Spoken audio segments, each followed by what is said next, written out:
in the year that King Uzziah died, I saw also the Lord sitting upon a throne, high and lifted up, and his train filled the temple.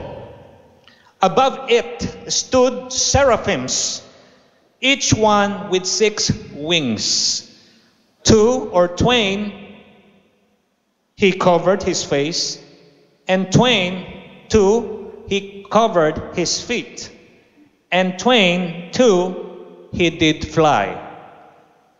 So, 6 na pakpak na ginamit niya sa iba't ibang layunin, at yung huli na pares ng kanyang pakpak ay panlipad. Verse 3, and one cried unto another and said, Holy, holy, holy is the Lord of hosts. The whole earth is full of his glory. Verse 4, and the post of the door moved at the voice of him that cried, and the house was filled with smoke. Napuno ang tabernakulo, mga kapatid, ng usok. Verse 5, then said Isaiah, woe is me, for I am undone. Ako'y makasalanan, because I am a man of unclean lips, and I dwell in the midst of a people of unclean lips, for mine eyes have seen the King, the Lord of hosts. Verse 6, then flew one of the seraphims, lumipad po ang isang anghel, unto me, having a live coal in his hand, which he had taken with tongs from the altar. Nagdala siya ng nagbabagang, tawag dito, uling. And he laid it upon my mouth. Linagay sa aking bibig ni Isaiah yung nagbabagang uling, and said, Lo, this has touched thy lips, and thine iniquity is taken away, and your sin purged or forgiven.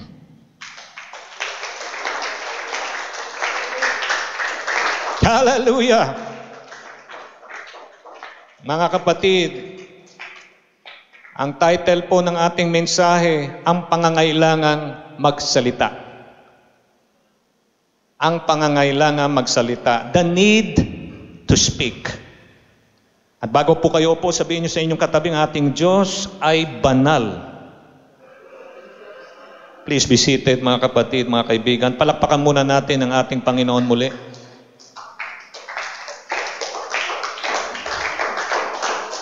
Matindi po, mga kapatid, itong ating pag-uusapan sa umagang ito. Dahil dito po nakita natin at narinig natin in just 6 verses how Isaiah somehow saw God in the throne, in all the glory of God. Isaiah saw the Lord, and what he saw was spectacular. Kagila-gilalas ang nakita, mga kapatid, ni Isaiah.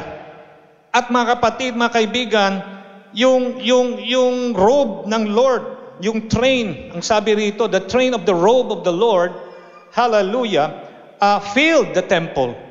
Napuno, mga kapatid, ng presensya ng Diyos ang templo. At mga kapatid, makita natin, angels flew about shouting praises, Holy, holy, holy, banal, banal, banal is the Lord Almighty, and the whole earth is filled with His glory. Napupuno ng biyaya at ng kanyang kaluwalhatian ang buong mundo. And they sang over and over, paulit-ulit, mga kapatid. Kaya mga kapatid, I was wondering, while we were worshiping a while ago, ay para tayong hindi ko maramdaman, mga kapatid, ang excitement natin, para tayong kumakanta lang dahil kailangan kumanta. Mga kapatid, kailangan excited tayo, mga kapatid. Kasi kung tayo ay tunay na mananampalataya, nakita na natin ang Panginoon din. Palakpakan po natin ang ating Panginoon. Tulad ni Isaiah, nanliit Nanliit po itong si Isaiah. The glory of the Lord filled the whole sanctuary, mga kapatid. First, observe who is being addressed. Maganda rito, mga kapatid, kailangan mapansin natin kung sino yung pinatutungkulan ng mga anghel. Kasi dapat, mga kapatid, konteksto. Ano ba pinag-usapan dito sa nakitang pangitain ni Isaiah? 3 ba ito? Baka 5 o 6? Baka 10. Pero mga kapatid, makita ko sa Biblia, we can observe the one who is being addressed by the angel as holy, holy, holy as just one. Sitting on a throne, sabi po. Isa lang raw po, verse 1. I saw the Lord, He is sitting on a throne, and the train of His robe, singular. Palakpakan po natin ang ating Panginoon. Hindi plural. Pag sinabing singular sa English, isa lang. Hindi marami. So bakit 3 beses sinabi?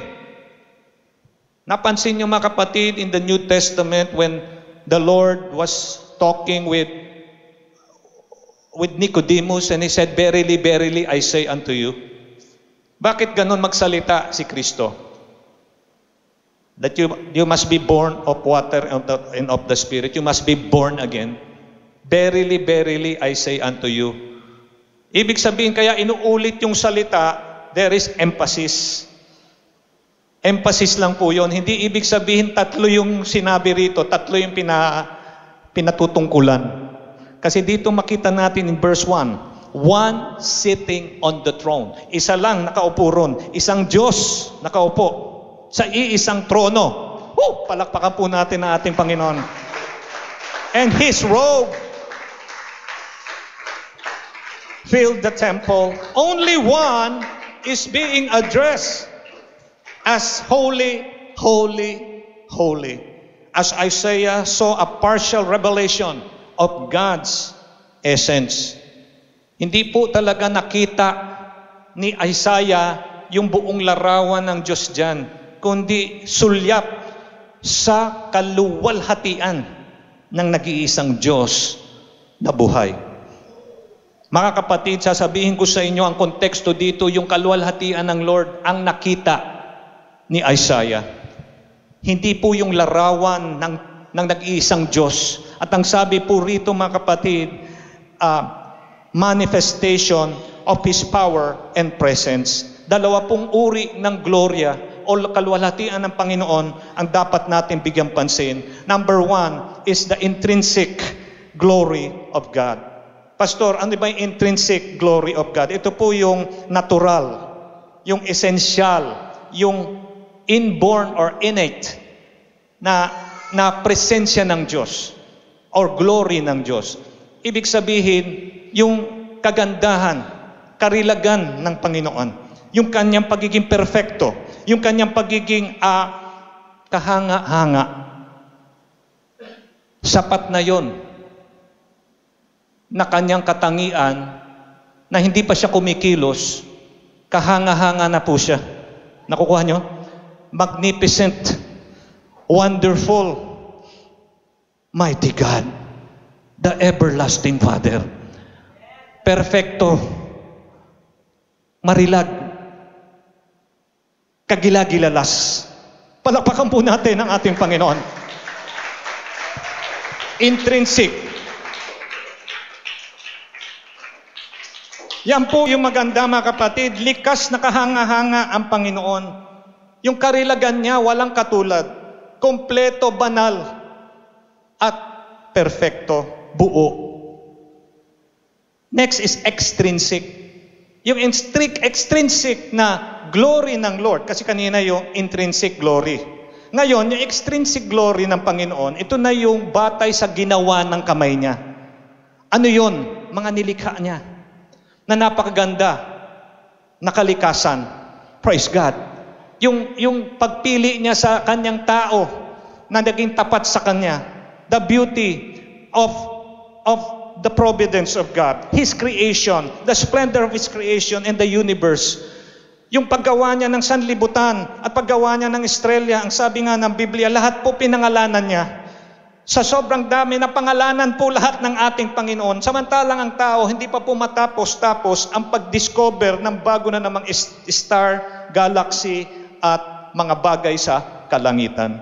Ganyan kalawak, ganyan kadakila ang ating Diyos.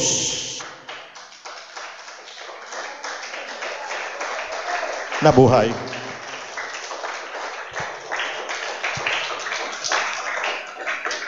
So both intrinsic glory of God and also extrinsic glory of God ang nakita ni Isaiah.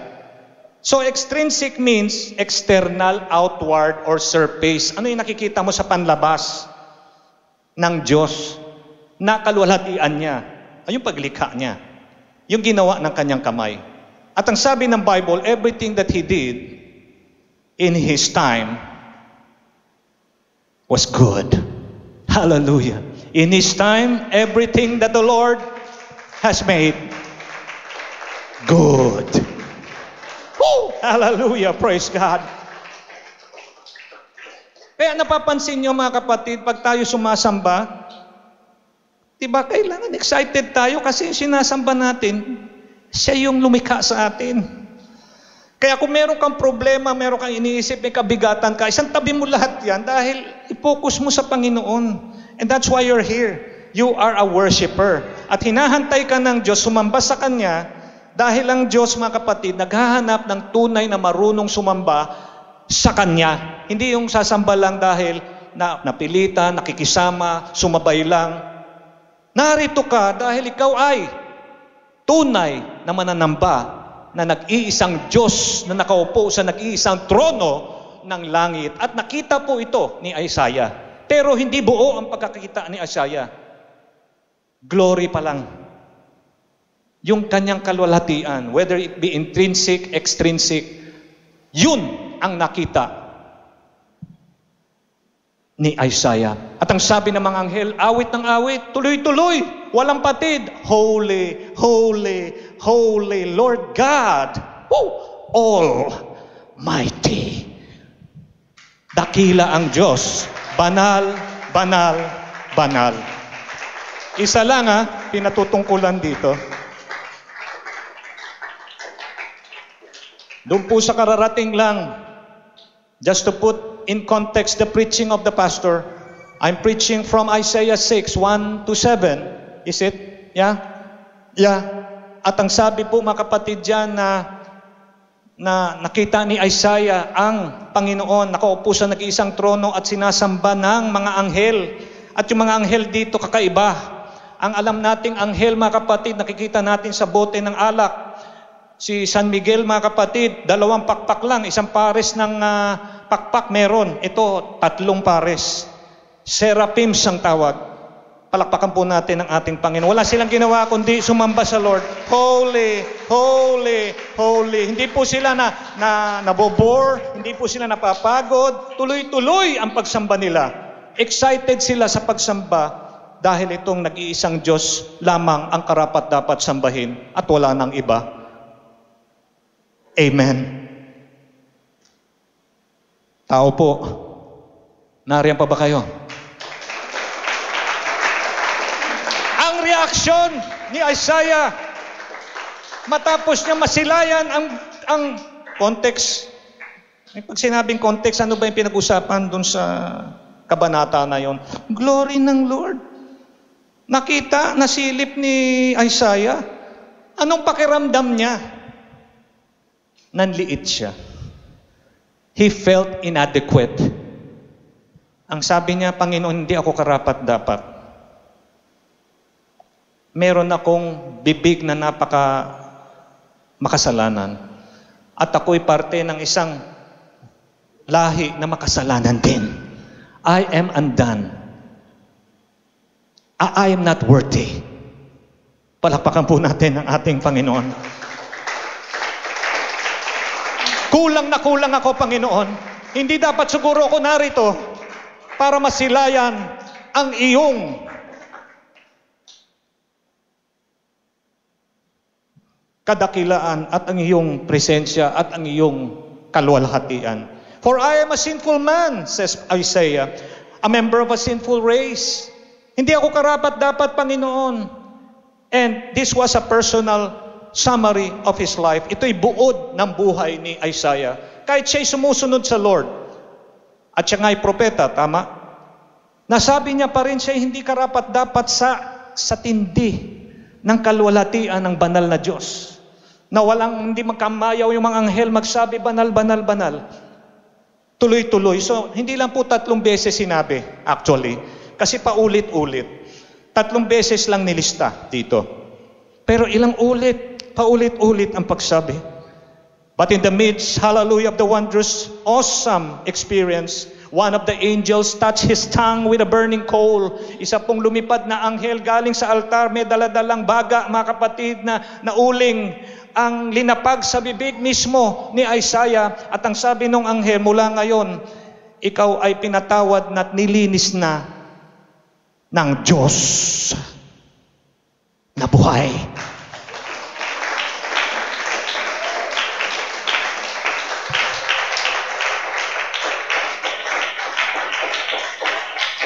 Oh, hallelujah. Dito po makita natin, you are forgiven. Ika'y nilinis na at pinatawad pa. Nung nakita niya yung nakamamangha at kahanga-hanga at kagilagilalas na karanasan na kanyang naramdaman, nakita niya pa yung anghel na nagdala ng uling sa kanyang bibig at siya'y nilinis at siya'y nakaramdam ng pagpapatawad ng Diyos. Then Isaiah could no longer remain quiet. Yung po nga ang gusto kong ilapit sa inyo sa umaga ding ito. How on earth can you be quiet if you have seen the glory of God?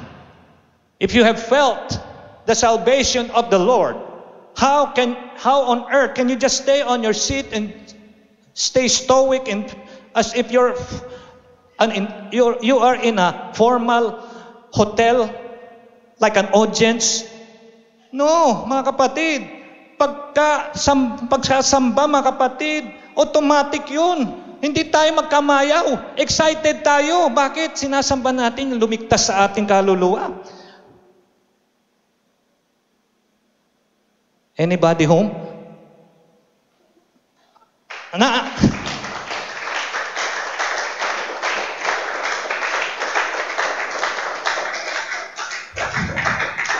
Mga kapatid, mga kaibigan, hallelujah.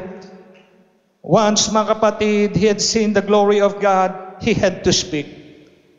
Iyon po yung title ng ating mensahe.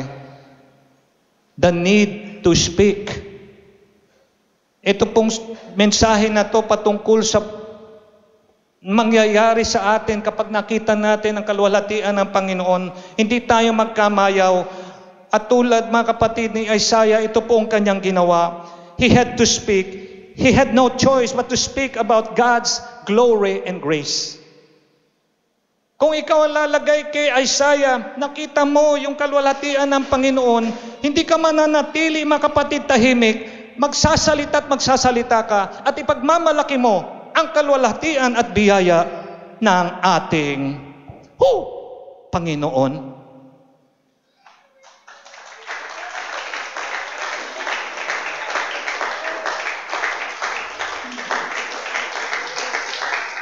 Makita natin dito, wala siyang magawa kundi magsalita sa paghatol at paghuhukom ng ating banal na Diyos. Kung ang Diyos banal at ang mga tao ay liko, na kailangan may magsalita at warningan yung mga taong liko na ang Diyos darating ang araw ng paghuhukom at paghahatol ng matuwid na Diyos na buhay. Be ready pag siya ay naparito para maghatol at magpalabas ng kanyang paghuhukom sa mga tao sa lupang ito. Somebody has to speak. And Isaiah decided, I will speak of God's glory, God's grace, and His judgment. Isaiah also had to speak about the blindness of mankind. Kung paano, mga kapatid, nakita ni Isaiah ang kalwalhatian ng Diyos, ilan sa mga tao sa lupang ito, ang bulag, ang nasa kadiliman at hindi makita ang kaluwalhatian na nag-iisang Diyos na buhay. Ilan dito mga kapatid, halos wala na ring oras mga kapatid. Hindi makasama sa prayer meeting, hindi makasama sa Bible study, busy sa gawain. Akala mo mas importante ito kaysa makipag-usap at makipag-fellowship sa mga tao ng Diyos, kahit man lang virtual. Mga kapatid, mga kaibigan, kailangan po may magsalita. At sabi ni Isaiah, ako ang magsasalita sa pagiging bulag ng napakarami sa mundong ito. I had to speak about eternity. Ayun. Ang pinag-usapan kasi ngayon, kamusta yung kita mo, kamusta yung pamilya mo, di ba? Kamusta yung business mo, kamusta yung sasakyan mo, mga material na ba, kamusta yung benta mo, yan ang pinag-usapan mga kapatid. Pero someone has to speak about what? About eternity. Ang buhay natin mga kapatid ay mayroong hangganan. Pero you have to know, people have to know, na bagamat tayo'y walang hanggan or may hangganan, ang Diyos naman ay naghanda ng kawalang hanggan. Eternity. Kawalang katapusan. Kailangan malaman ng tao yan. And who will say that? Except the one who saw God's glory in His very one throne, none other than Isaiah. Ang sabi niya, magsasalita ako, may pangangailangan magsalita, at ako'y hindi mananahimik. Oh, hallelujah, praise God. Of course, kasama na rin po yung kanyang pagkamangha sa lahat ng tao sa balat ng lupa. Bakit siya yung pinili ng Diyos? Makikita anong pangitain na yon. Na makita niya ang Panginoon nakaupo sa trono at sinasamba ng mga anghel, sinasabihang banal, banal, banal. Tumaas yung balahibo niya, sabi niya, dakila ka Panginoon, pinili mo ako na ako ang maging witness sa presensya mo, Panginoon. Mangha-mangha si Isaiah. Ako pa ang napili mo.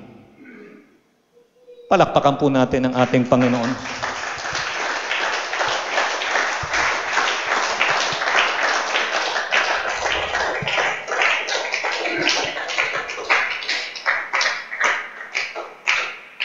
Sa lumang tipan po yun.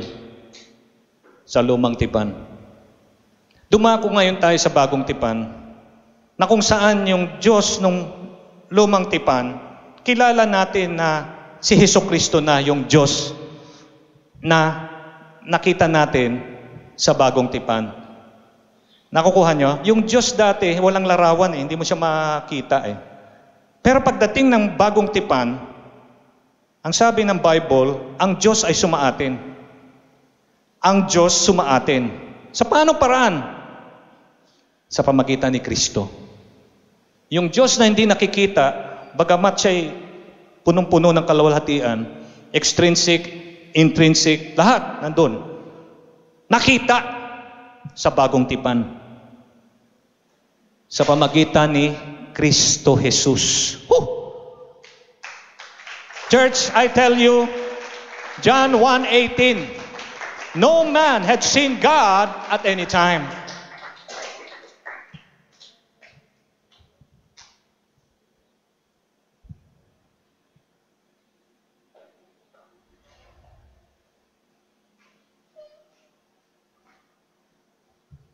And the Bible says, mga kapatid, walang taong nakakita kailanman sa Diyos. And yet, in John 20:18, Mary Magdalene says, I have seen the Lord. No? So marahil sinasabi nyo itong wala pang tao nakakita sa Diyos, napansin naman natin sa lumang tipan, mayroon na nakakita sa Diyos, hindi naman kompleto. Kasi nakita niya kaluwalhatian. Pero sa bagong tipan, hindi lang kaluwalhatian na nakita, pati yung imahe at larawan ng Diyos na hindi nakikita, nakita na. Nung ang Panginoon na matay inilibing, nabuhay na namang muli, hindi na po yan tao lamang. Naintindihan nyo? Siya'y tao, nung siya'y sumaatin dito, yung Diyos sumaatin, God became flesh in Jesus, namatay, inilibing. Nung nabuhay na namang muli, wala na pong maniniwala na tao lang ito. Kasi walang taong ganon na namatay, inilibing, mabubuhay na lang basta-basta, kundi siya, Diyos. Kaya sabi ni Mary Magdalene, nakita ko ang Panginoon. Patay dapat, pero nakita ko siya, buhay. Kaya kung atin pong iabante pa yung pinag-usapan sa parehong sitas, John 20 pa rin, kabanata, nagpakita naman ang Lord matapos siyang mapako sa krus, namatay, inilibing, nabuhay na namang muli, nagpakita siya. Kasi sabi ni Thomas, hindi ako maniniwala siya'y nabuhay na namang muli unless I see the nail scarred hands that he has. Kailangan makita ko sarili. To see is to believe. Ayan, sabi ni Tomas. Nagpakita si Tomas. Nagpakita si Jesus kay Tomas. Aba, nagulat rin kahit papano ito si na totoo pala na si Kristo nabuhay na namang muli. Anong sabi niya? Welcome back, Lord. Hindi niya ganun sabi niya. Ang sabi niya, my Lord and my God. Woo! Praise the Lord. Ang Diyos ko, Panginoon ko, Diyos ko.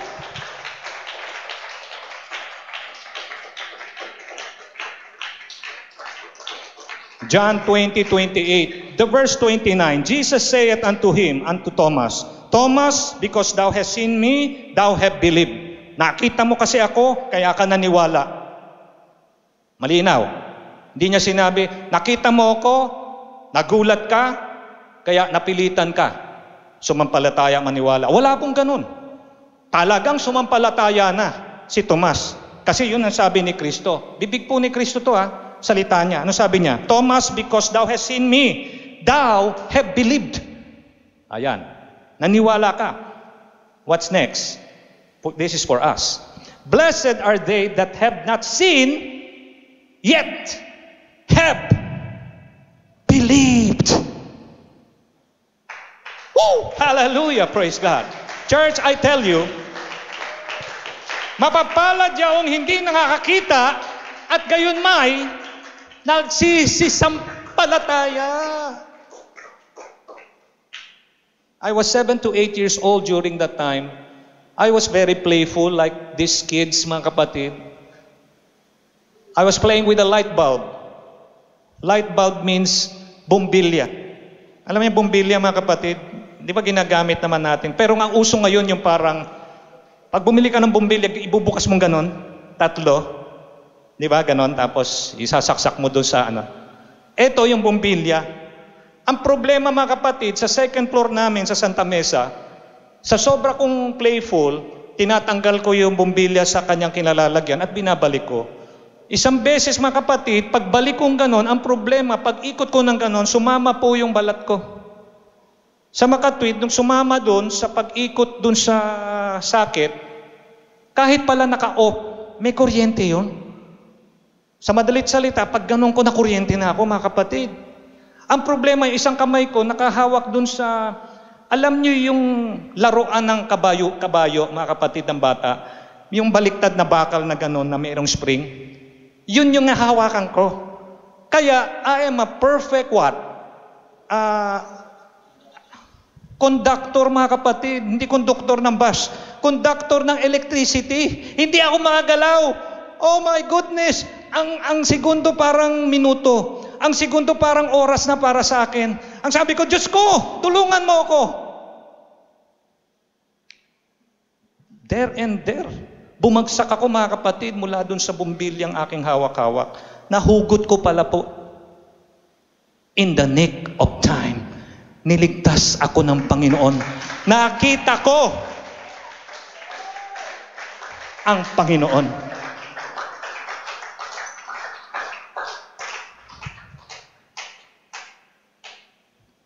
By the time I'm 10 to 11 years old,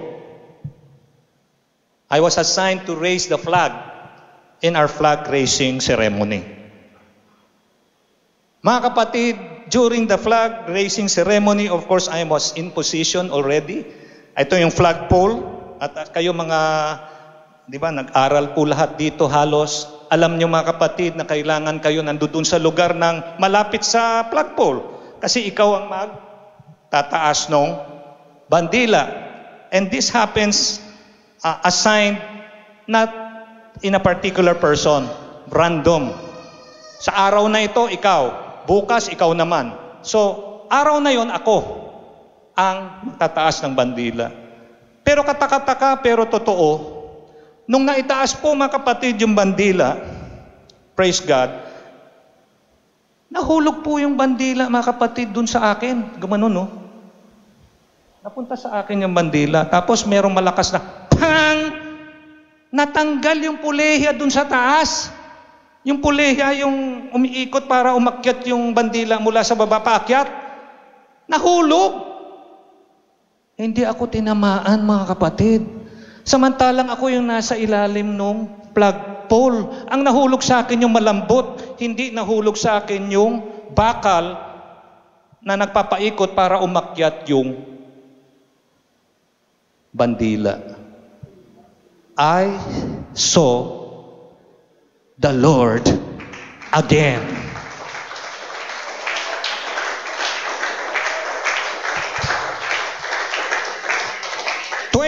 To 30 years old, I already married.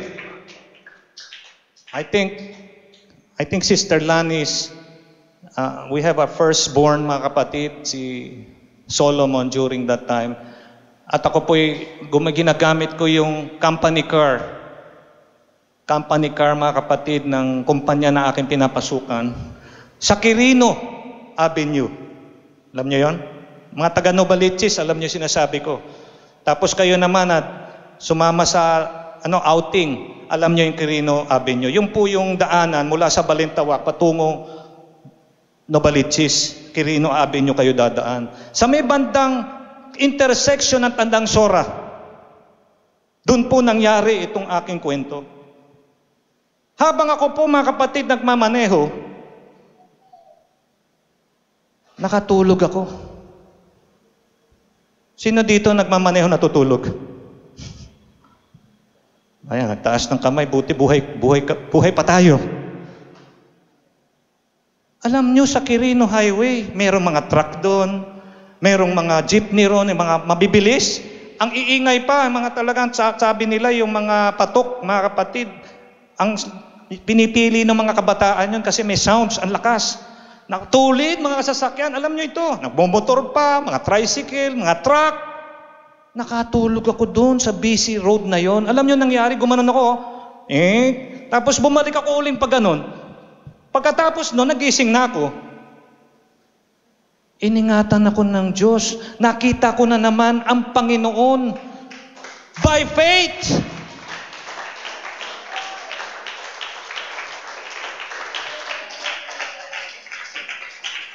Sabihin nyo sa akin kung hindi nyo pa nakita ang Panginoon.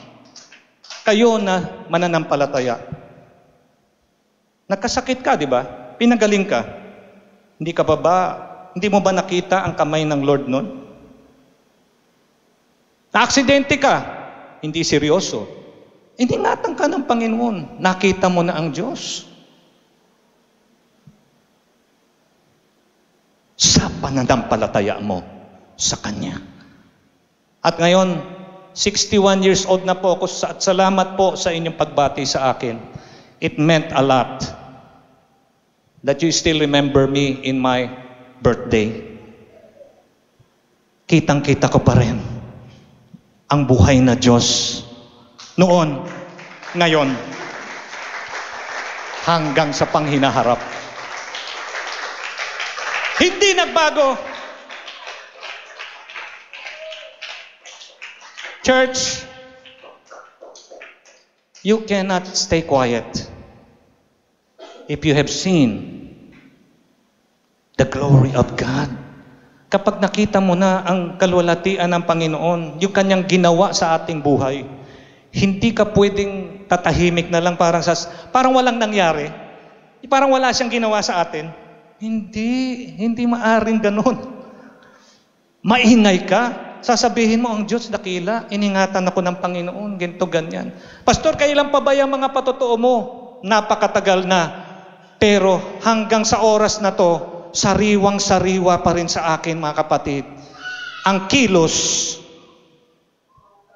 ng Diyos na buhay. Sana po meron din po kayong ganong karanasan. At alam kong meron, hindi nyo lang binabalita. Nakita nyo rin. Nakita nyo na rin ang Panginoon. Oh, hallelujah! I saw Jesus by faith. Bakit ko sinabing by faith? Faith is the evidence of things hoped for, evidence of things not seen. Wala pa, pero pinaniniwalaan mo na. Dahil pinaniniwalaan mo na, kahit wala, naroon na yun. Am I right? Am I wrong? Palakpakan po natin ang ating Panginoon. Church, are you healed? Are you saved? Are you transformed by God? Hallelujah. From darkness into His marvelous light. Kaya, ang sabi po mga kapatid, mula sa kadiliman hanggang sa kagilagilalas na kaliwanagan. Kasi ang Diyos natin kagilagilalas eh. Marilag ang Diyos, perfecto siya, banal siya. Amen. Kaya hindi po siya dapat mga kapatid mawala sa ating pagsambat, pagpupuri, dahil ang dami niyang ginawang kabutihan sa atin. Isa na po yung mula sa kadiliman, dinala tayo sa kaliwanagan. Then you have seen Jesus by faith. If you already believed. Kung ikay sumampalataya sa Panginoon, wala pa man din siyang appearance na personal sa atin na talagang makita mo yung kanyang katawan at mukha at yung buhok niya at kung paano siya naglalakad. Hindi ganon ang pakakita mo sa kanya. Ang paniniwala mo sa kanya, kahit di mo siya nakita ng ganon, ang larawan niya, siya'y buhay at siya'y totoo kahit hindi mo pa siya nasilayan. And yet, doon sa mga niya mga gawa, doon nagpapatunay na kahit di mo siya nakikita, nakita mo na rin siya kasi gumagawa siya sa ating buhay. Woo! Hallelujah! Praise God! Mahina ang palakpak. Church, hallelujah! Like Isaiah, you have seen when the glory of God becomes a reality to you. When God, hallelujah, Himself pronounces that you are forgiven and you cannot keep quiet. Hindi ka na mapakali, hindi ka na matahimik dahil sa kabutihan ng Diyos na iyong naranasan, you will have to tell someone your story. Hindi mo mapipigilan. Pagka nagkwentuhan, hindi pag-uusapan doon yung sino bang paborito nating sa lahat nitong mga bini na to, sino paborito mo? Dito sa mga Korean novela, ano yung gusto mo? Hindi yun ang pag-uusapan doon. Ang pagkausapan doon, alam mo, binago ako ni Lord. Niligtas ako ni Lord. Pinagaling ako ng Panginoon. May sakit ka ba? Lika, ipagpe-pray kita. Bakit parang paniwala ka sa prayer? Kasi dati, pinag-pray rin ako, gumaling ako. Nakita mo kasi yung kamay ng Panginoon, yung kanyang kalwalatian. Kaya hindi ka mapakali. Kailangan sabihin mo. Kailangan magsalita ka. Ganon yung liwanag. Hindi pwede ikubli. Lalabas at lalabas sa gitna ng kadiliman sa paligid ng sanlibutan ito. Oh, hallelujah, praise God. Church, you cannot keep quiet. Kung meron ka mang sinasabi at ginagawa, hindi mo talaga pwedeng isang tabi yung ginawa ng Panginoon sa ating mga buhay. Him who saw God's glory can't help but to reflect it and talk about it. Nakita mo na ba yung kalwalatian ng Panginoon? Nakita mo na ba yung kilos ng Lord sa buhay nyo? Pag nakita mo yan, walang pipigil sa'yo na isalamin mo ang Panginoon sa buhay mo at sasabihin mo ang tungkol dun. Ikikwento mo yun. Ipagmamalaki mo yun. Sasabihin mo, kilala ko ang Diyos. I want to introduce Him to you. May ginawa siyang maraming bagay sa akin. Binago niya ako. Naging masaya ang pamilya namin dahil sa Kanya. Hindi lang ako ang pwedeng makakita ng Kanyang kalwalhatian, makaramdam ng Kanyang presensya. Kailangan lahat makarinig at makaramdam kung sino siya. Ang Panginoong Hesukristo, ating tagapagligtas. Him who saw His glory cannot help but reflect it and talk about it. Church, we are compelled to describe to others the wonderful works of God. Hindi mo mapipigilan na ikwento yung kagandahang loob ng Diyos na ginawa sa ating buhay sa iba. Hindi mo mapipigilan na yung sarili. Kasi nakita mo na, naranasan mo pa, at hanggang sa oras na ito, at the moment, nakikita mo ang biyaya ng Diyos at work. Kaya wala tayong tulak kabigin. Panginoon, the need to talk is now. Wala akong rason para tumahimik. Ako ay magsasalita tungkol sa iyong kalwalhatian, tungkol sa iyong kabutihan, tungkol sa plano mong magligtas pa ng maraming kaluluwa. Gamitin mo lahat kami, Panginoon. We are compelled to describe the other wonderful works of God so they will not miss out on the glory. Lord, keep me quiet about the things that don't matter and keep me talking about your glory. Narinig niyo ako doon sa prayer na yon? Panginoon, wag na muna ako masyadong maganon sa mga bagay na wala namang kasilbi-silbi. At magsimula itong bibig na ito, na nilinis mo na at pinatawad mo ang sasalitain ko, kaluwalhatian mo, kabutihan mo, katapatan mo. Oh, hallelujah, praise God.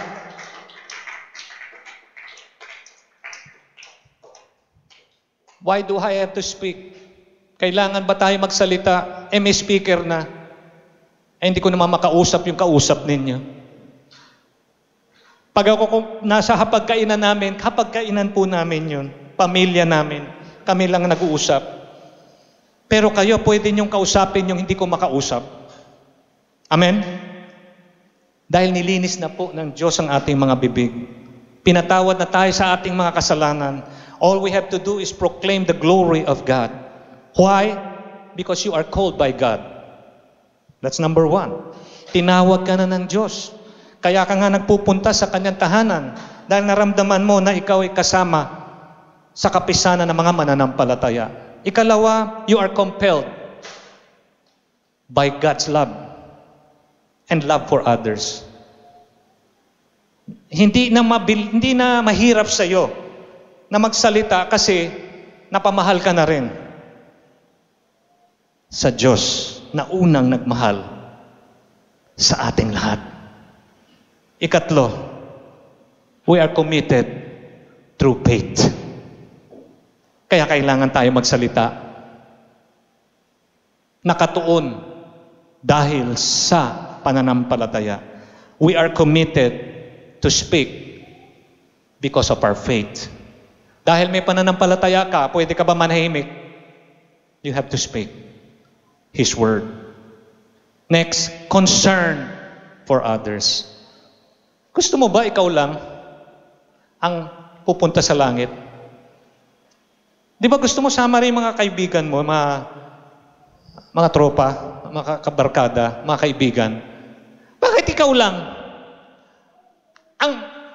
Gusto mo lang ikaw ba? Ikaw lang? Then something is wrong. Pagka ganon ang ating puso, maling-mali ang ating pananaw tungkol sa kaligtasan. Hindi lang tayo ang gustong iligtas ng Lord. Kaya pala tayo niligtas ng Lord para maligtas pa natin yung ating mahal sa buhay. Mga kaibigan, kaklase, kapitbahay, katrabaho, kanegosyo, kaibigan, pati guro nga, at lahat ng pwede natin kausapin, pwede tayong gamitin ng Lord. Magsalita. Magsalita. Magsalita.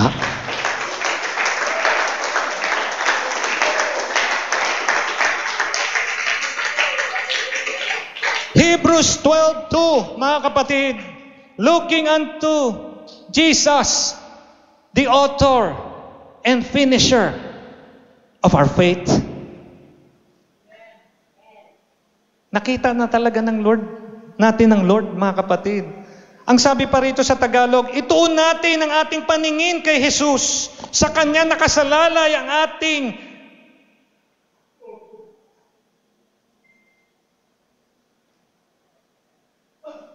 ano nakalagay rito? Sa Kanya nakasalalay ang ating pananampalataya mula sa simula hanggang sa katapusan.